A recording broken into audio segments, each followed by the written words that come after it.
11-year-old Madalina Cojocari was reported missing on December 15th in Cornelius, North Carolina, but her mother says she last saw her on November 23rd.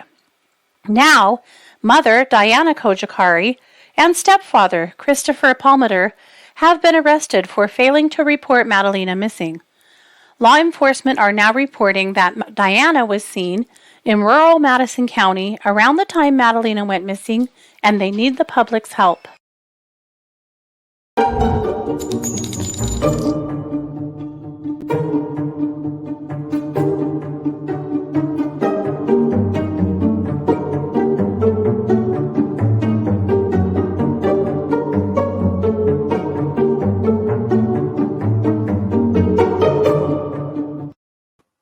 Hey everybody, and welcome to the True Crime Squad.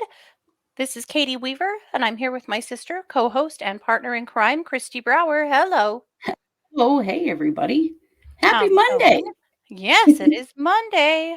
It's going well. It's going quite well. Good. I've been beating all weekend. I'm so spoiled. It's been great. Not a bad way to live, for sure. No, at all. Yeah, it is. Yeah, this is our Monday edition. So much going on right now. I had a hard time choosing what episode where I wanted to focus today, but I think I got it right. But man, there's a lot happening in the crime world. Yeah, unfortunately there is. However, this afternoon, it's sitting at my desk, researching my case and getting ready to record. I looked up out the window, right outside the window from my office, and this is what I saw.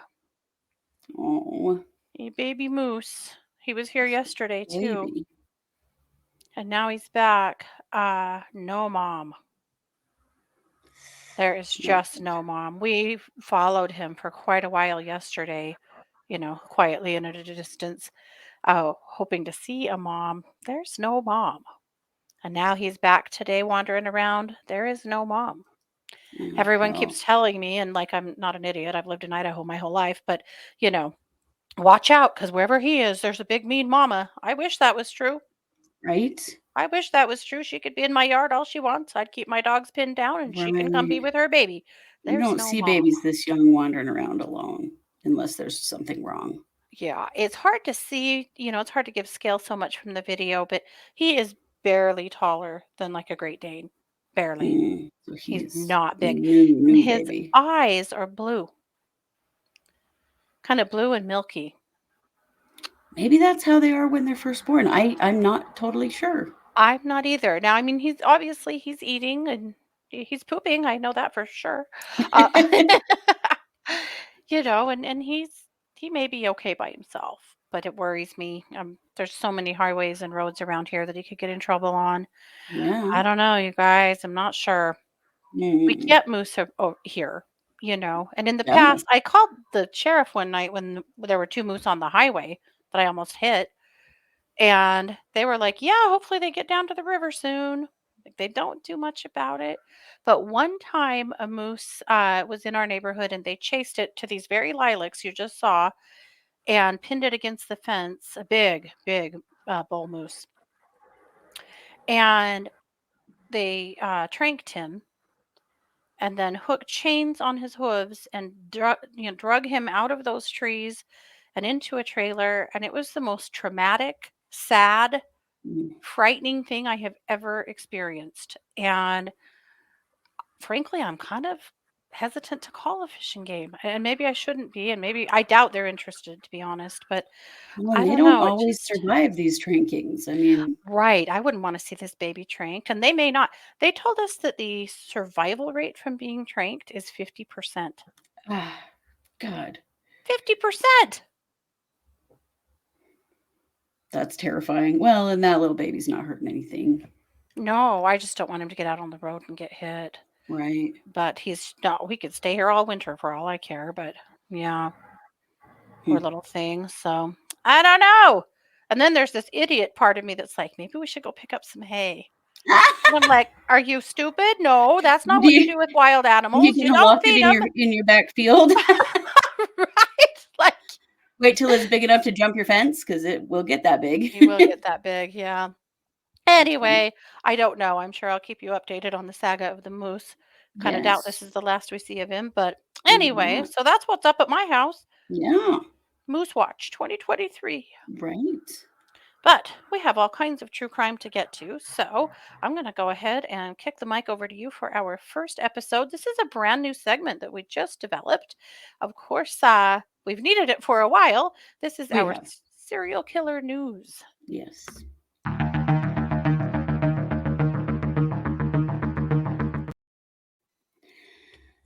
Since the arrest of Bryan Kohberger, I've seen a lot of comparisons between him and Ted Bundy and Dennis Rader, the BTK killer. Yeah. And first of all, I don't like that because BTK and Ted Bundy especially, they're very romanticized serial killers, Yes. which I think is the weirdest, creepiest, grossest thing I've ever heard in my life. The wrongest Also, thing. Yeah. wrong. First of Mhm. all, I mean, there's a statement published out in the news by Dennis Rader saying how he's like him. Oh my What God. the hell I'm not even going to share it with you.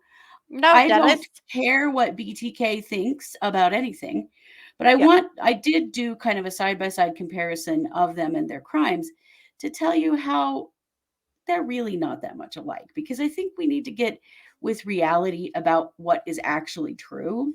Yeah. So, here are a few comparisons. Bryan Kohberger has been convicted of nothing. So he is a suspected murderer. Yeah. His crime does not qualify him as a serial killer. Serial killers commit multiple murders with space in time and space, like Mhm. not one murder of 4 people does not make someone a serial killer. Right. Dennis Rader was convicted of first-degree murder and given 10 consecutive life sentences. He is Yeah. in prison for life. Ted Bundy was executed on January 24th of 1989.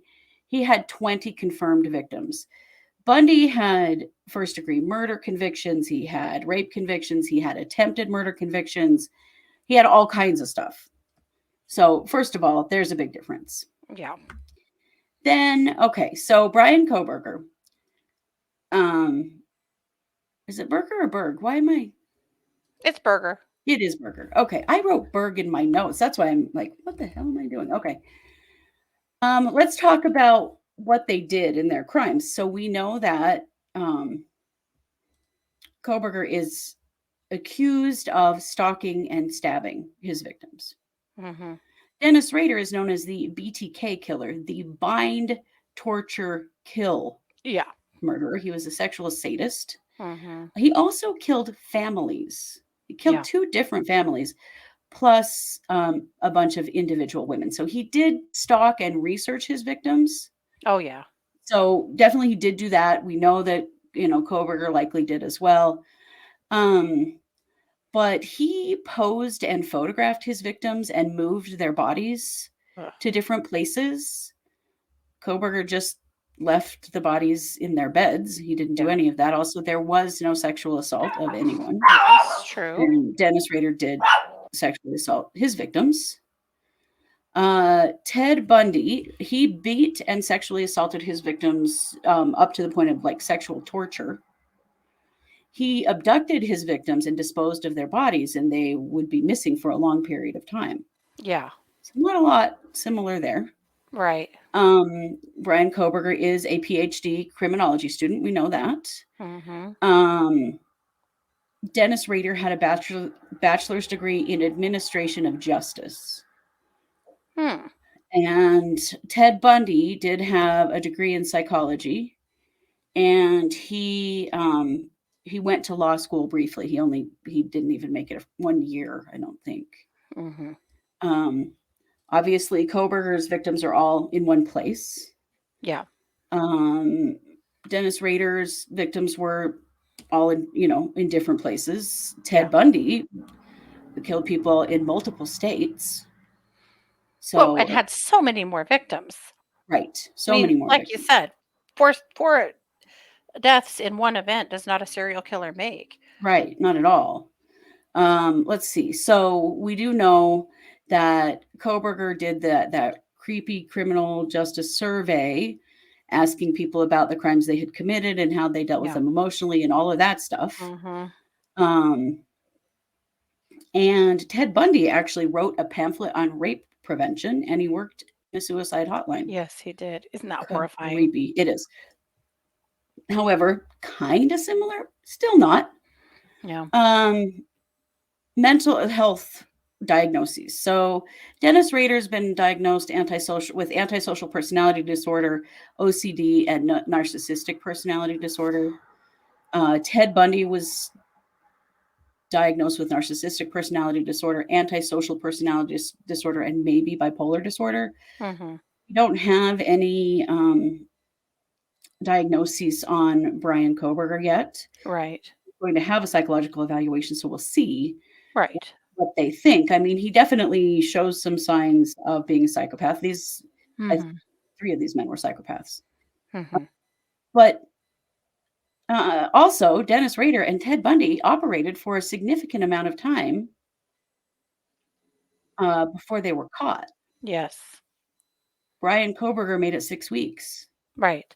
If this is his first crime. If it is. We are assuming that it is. We don't know for sure that it is, because I would imagine that the authorities in Pennsylvania right now are going, Right. They're definitely checking, and they should be. So Kohberger is known to be kind of weird and off-putting. Yeah. Big People delineation keep here comparing from him Bundy. to Ted Bundy, which Right. Bundy, of course, faked injuries and used his charm and his looks to lure women in. Right. He kidnapped them. Bundy didn't have a hard time getting the girl. No. That's one of the reasons I keep wondering what Kohberger couldn't get a girl. No. And Rader was married with kids. Yeah. So, I mean, seriously, I just wanted to bring some of those things up because the sensationalism of serial killers, the romanticization of them, and now we're comparing him to some of these really prolific, horrific murderers. Please, let's hope Bryan Kohberger isn't that bad. Right. I mean, it's almost like people want that to be true, and it isn't. Yeah. And it's gross. So we need to quit it. But, if you ever wonder, go look them up, look up their crimes. They are not that similar. Plus, we cannot call Kohberger a serial killer. He's not even convicted of anything yet. Right. So, but I think the biggest takeaway is the romanticizing of serial killers. Ugh, gross, right? We need to be super careful about that because you know who romanticized serial killers? Bryan Kohberger. Right, he did. And there is this weird kind of quasi connection to BTK because of one of his professors at DeSales in Pennsylvania is the person who kind of befriended Rader and learned a lot about him and wrote his biography and that kind of stuff. But actually going to Dennis Rader and asking for a quote about this, that is the grossest thing I've ever heard in my life. Yeah. Why in the hell does anybody care what Dennis Rader thinks about anything? Awful. So anyway, just wanted to address that because I think we have to be really careful. I'm not here as a true crime podcaster to romanticize serial killers. No. They are horrific humans who have done unbelievably horrible things. Well, and now we have 4 families. Right. Who just had one of their young adults murdered. Yeah. We have all of these friends. We have the entire town of Moscow. We have the University of Idaho. There are a lot of hurting people right now. Yeah. Including Kohberger's family. And we should be really... That's where our focus should be on justice, not and already putting him in the next Lifetime movie. Let's just Let's just down. not do that. Let's not do that. Let's let him fade, now that he's arrested and if he's convicted and, let's let him fade away into the annals of history rather than romanticizing him. So that's my soapbox. It's hard to imagine that this isn't part of what he wanted, I'm sure that it is, that notoriety. It's gross. Yeah, it's super gross. It's really weird. Yep. But, don't take people's word for it when they start giving this really sensational view of these things because it's not true. No. No, and in this case, it's just not to the point that I can't figure out why people keep saying it. But anyway, It's just because of the romanticization, mm-hmm, romanticizing serial killers. I think. mm-hmm, Why would we want anyone to be like Bundy, to be like Rader, or no, any of the other serial killers out there? We don't want anyone to be like that. no. So that's my 2 cents. And that being said, I'm going to kick the mic back to you for our main case. Okay.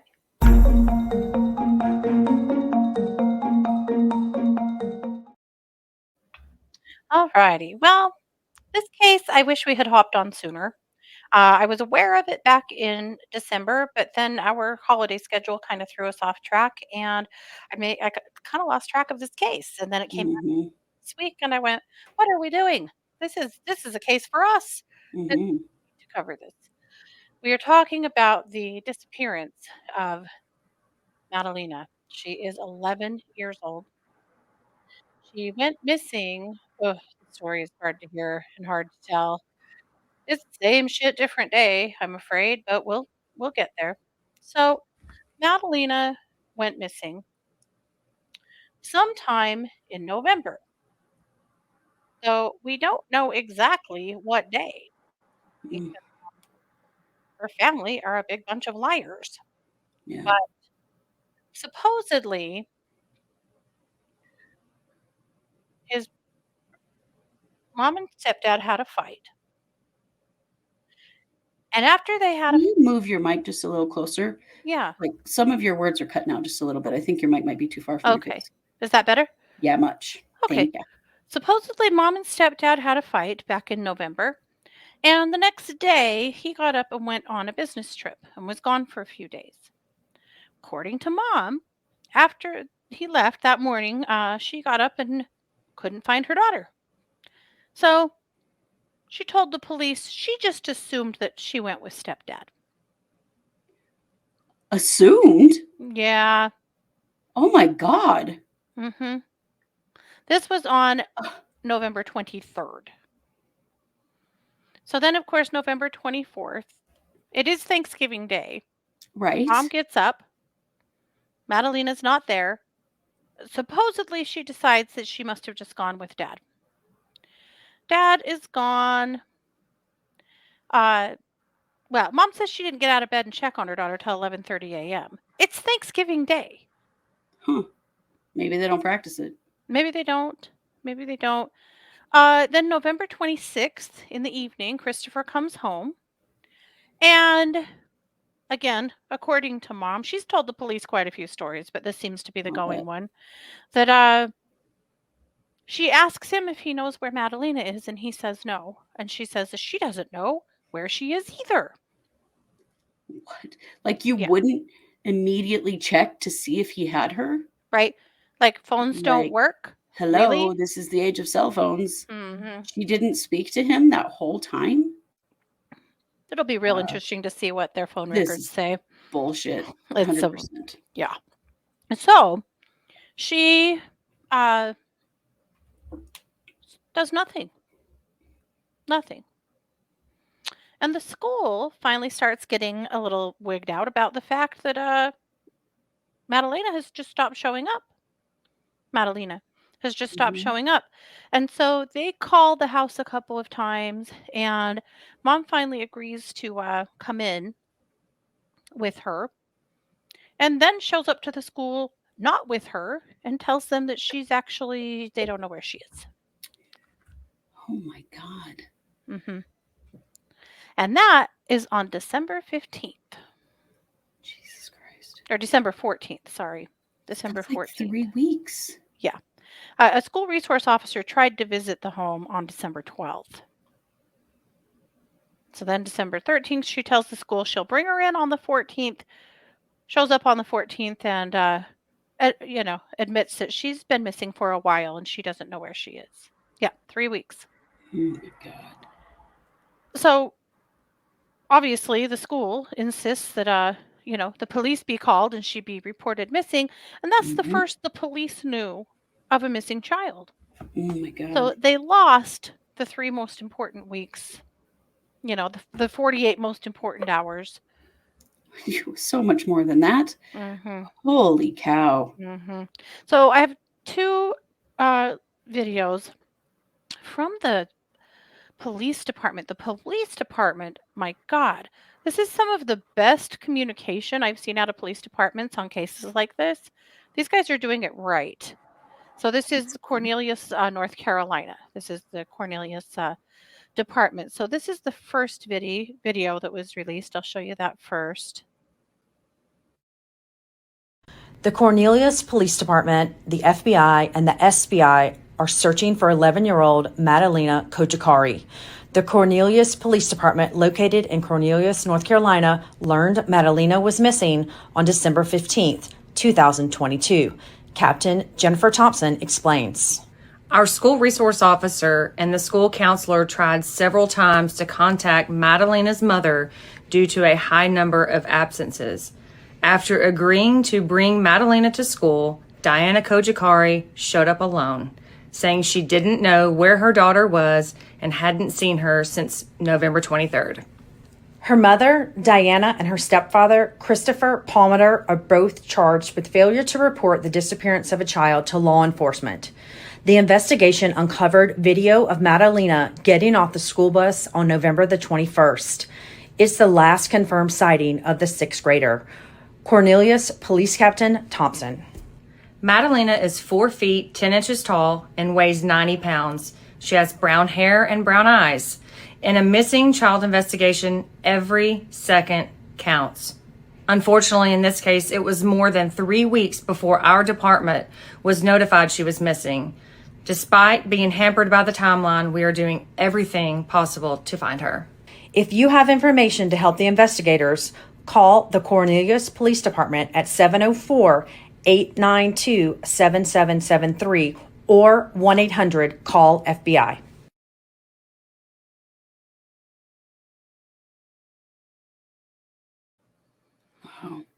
Yeah. First of all, to their credit, what a great video. Mm-hmm. What a great way to use media Yes. and social media to help what you're doing. I really appreciated that.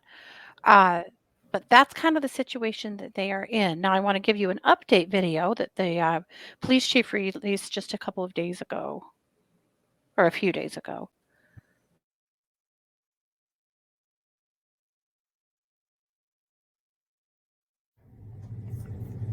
Good afternoon. I'm Captain Jennifer Thompson of the Cornelius Police Department. First, on behalf of our command staff, our town manager, and elected officials, I want to say thank you to all the agencies who are assisting us in our search for Madalina. Over the past 12 days, the Cornelius Police Department has led a massive investigation to find 11-year-old Madalina Cojocari. One of the challenges in this case, simply put, we were not notified she was gone, a delay of 3 weeks. School officials had repeatedly tried to contact Madalina's parents. Finally, on December 15th, Madalina's mother walked into school and said her daughter was missing. We immediately called in partners from across the state and from the FBI. Since that Thursday, nearly 2 weeks ago, hundreds of agents, detectives, analysts, and other employees surged. In cooperation with the district attorney's office, we arrested Madalina's mother, Diana Cojocari, and her stepfather, Christopher Palmiter. Thankfully, the state of North Carolina has a law that makes it illegal if someone fails to report a missing child to law enforcement. Here are some of the specifics. Investigators have developed and followed nearly 250 leads spanning across state lines and across the globe. We have interviewed hundreds of people in North Carolina and other states and again, across the globe. We went door to door to at least 245 homes, focusing on the Victoria Bay community where Madalina lives. We canvassed businesses and scoured through hours of surveillance video from all over the area. We also led land and water searches around Lake Cornelius as a precautionary measure. Investigators obtained multiple search warrants for Madalina's home to make sure we legally gathered each and every possible piece of evidence to find Madalina. We know everyone has a lot of questions. We also have questions and are doing everything we can with proper legal authority to get those answers. We know you understand us sharing investigative details could harm our efforts in finding Madalina. The Cornelius Police Department is so grateful for the tremendous outpouring of support. This is a serious case of a child whose parents clearly are not telling us everything they know. Please call us if you have eyewitness information. Thank you for your time and efforts to help us find Madalina. So that's where it's at. Wow. Thank God for a state who actually has a law in place so that if you don't report your child missing, you're going to go to jail. I mean, Every state should have that law. that's so basic. You are responsible for this child. If you do not report them missing, then you are involved. I mean, come on. That's Right. that's very obvious to me. And I don't think Mhm. that there's ever going to be a situation in which if the parents don't report that they aren't involved. They are. Absolutely. Absolutely. That is horrifying. That poor little girl. Look, can you imagine where things might be in the Oakley Carlson case right now? Right. If that was a law in Washington? Yeah. That should be a law everywhere. It should. So there's lots of unanswered questions right now, but there's been a big development just here in like the last 24 hours or so.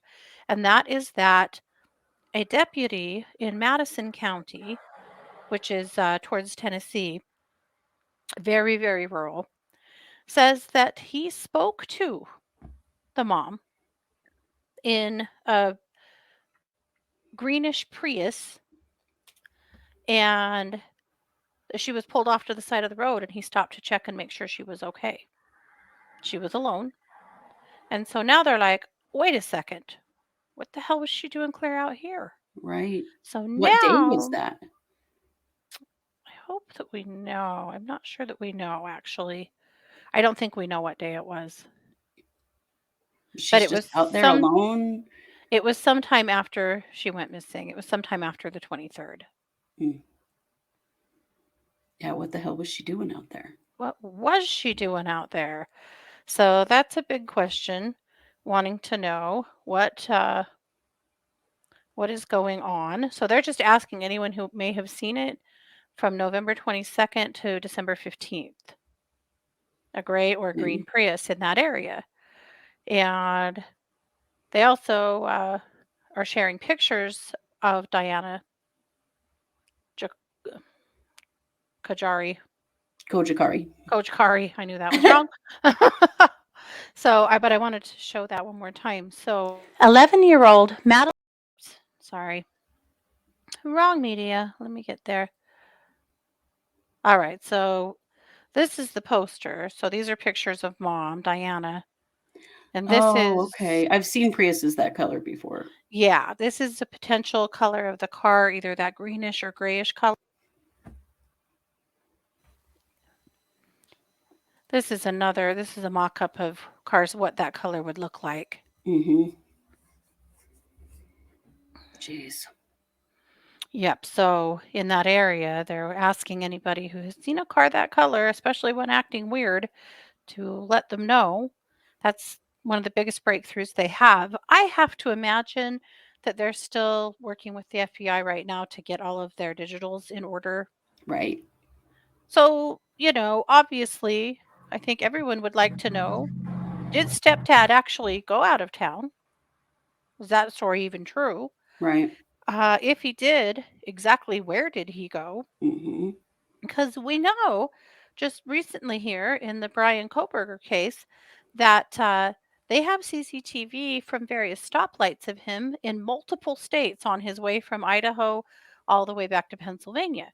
Right. So I'm going to assume if we know what dad drove, what his plates are, that they can probably track his movements and decide if he actually went there or didn't. Right. And hopefully be able to track that Prius, except for that, I don't think they have a plate on the Prius. So I don't know if they do. So I don't know on that. But anyway, I would imagine that right now they are working furiously to get all the tech figured out. Yeah. Also, would be very interesting to know if he indeed really took that trip, which I think is dubious. But if he did take that trip, did they seriously not talk to each other the whole time he was gone? Right. Or have Really? any contact? That's a long time to go somewhere and not speak with your spouse. I mean, maybe they just have a real shit relationship and they don't talk. That's certainly possible. But for most people, if you go out of town for a few days like that, there will be texting and phone calls between you and your partner. Like, the hell? Right, for sure. And also give me a damn break. There's no way in hell you wake up in the morning on a holiday and your child is not home and you don't know where she is and you think, oh, perhaps her stepdad took her on a 2 or 3 day trip and didn't tell me, that you're not calling them. Give me a Right. break. Yeah. If she really thinks anybody's buying any of this bullshit, she's Of seriously course they're delusional. not. Of She's course they're just not. called out it to a point that she's had to make up something with Mhm. the school getting involved, you know. But Yeah. to say I'll be there tomorrow with her? Yep. What? Yeah. That's Lori Vallow stuff, Yeah, it is. you Yikes. know? So, a few things we know. Mom, I believe, is from Moldova, Mhm. and that's where her family is. She told the police that she had had a conversation with her sister on the phone, telling her that her daughter was missing, letting their family know. And she also said that they had, well, that she had had those conversations with her family. Mhm. So, of course, when they say that they've interviewed people around the globe, they're talking to her family in Moldova to find Mhm. out what the hell they know, if Wow. anything. Sure. But she also told the police that she didn't report her daughter missing because she knew it would cause problems in the marriage. Whoa. It's a pretty interesting situation. She's 37. He's Mhm. 60. Wow. Mhm. Well, and I mean, she just implicated him right there. Is Mhm. that intentional? Part of her trickery here, or what? I have no Because idea. that's totally implicating him. Mhm. Wow. What a So, poor girl. Jesus. they were supposed to be in court and be arraigned on their charges, and they ended up postponing that and doing a closed door deal with the lawyers and the judge. Um, Idaho, anyone? Mhm. And at any rate, the terms of their bond are, I believe hers is 250 and his is 200,000, or vice versa, but they're both right in that ballpark. Mhm. They both have to surrender their visas were they to bond out, or their passports were they to bond out, and have to wear ankle monitors and cannot have any contact with each other if they bond out. Wow. I'm kind of doubt either of them bond out, but well, Right? I if he bonds out and she doesn't, hmm, Yeah. That's not good. 'cause I'm guessing he's got control of the money. So Yikes. yeah, it's a bad situation for sure. But of all of that, who cares? Where is this kid? Where is this child? What the hell is going on? Mhm. Yikes. So that's what we know, keeping a close eye on it. I don't believe this story has had enough national press. Even in reading through comments from news articles, people that live in those areas are commenting saying, I live here and I had no idea this was happening. Oh, no. Now, obviously, the police department is trying to get the word out, but, Mhm. not everybody watches the news or the right news to get the local stuff they need to see and Right. whatnot. And of course, there's no Amber Alert because she doesn't fit any of those parameters. So Which is that's what we crap. know. Total crap. It is. But I wanted to leave you with just a short clip of her getting off the bus one more time.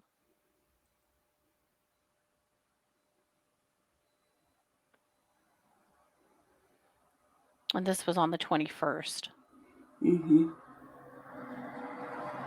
So really, the 21st is the last time that she was ever actually seen by anybody other than her parents that we are aware of. Was that the beginning of Thanksgiving break? Like the Mhm. 21st? That was the last day she went to school. Mhm. Yep. Mm. Yep.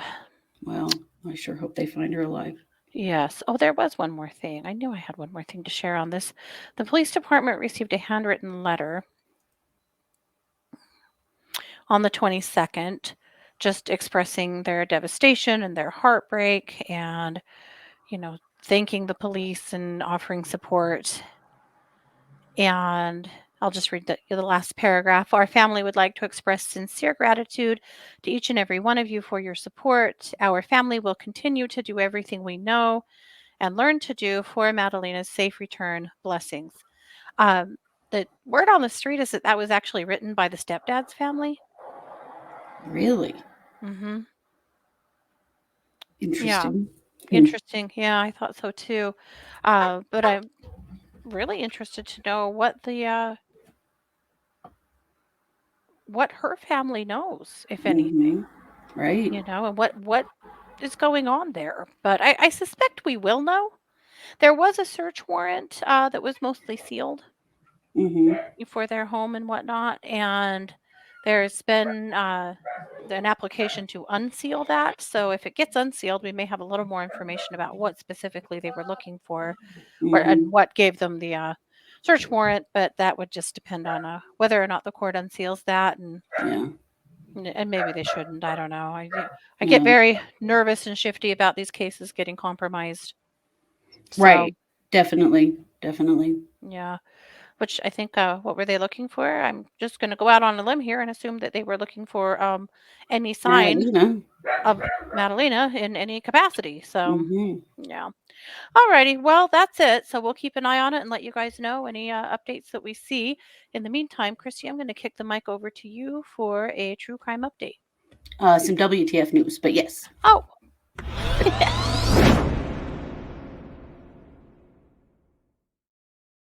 Well, sometimes apples don't fall far from the tree when the tree might be rotten as well. Mm-hmm.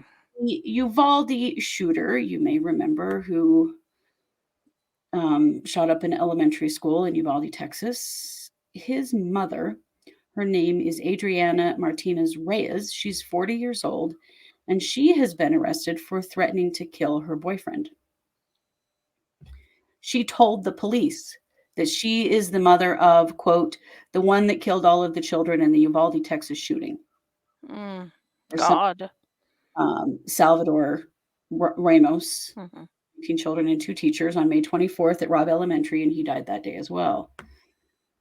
He also had shot his grandmother in the face before that, and she did survive. So Martinez Reyes now lives in Oklahoma. And on Wednesday, police in Oklahoma City were called to her home for the second time in one day. There was a domestic altercation happening. The man at the home said that he had had a falling out with her, Mm-hmm. and that he had grown afraid of her recently. So at some point on that day, she had threatened to kill him. He is what he told the officers. So she's Wow. charged with threatening to perform an act of violence and assault and battery. Uh-huh. Man, what the hell? Yeah. So she was released from the Oklahoma County Detention Center on Friday afternoon. Her bond had been set at $1,000. So there's just not a ton known so far, but this is certainly difficult. Yeah. This is disheartening to see Yeah. his family participating in more violence. It's pretty freaking scary, actually. It Yeah. is. It is. And, we And know, telling, I guess. yeah. I mean, we know that kids learn violence at home. Mm-hmm. And I don't know. A part of me feels for her a little bit because she and her family have been through hell over this.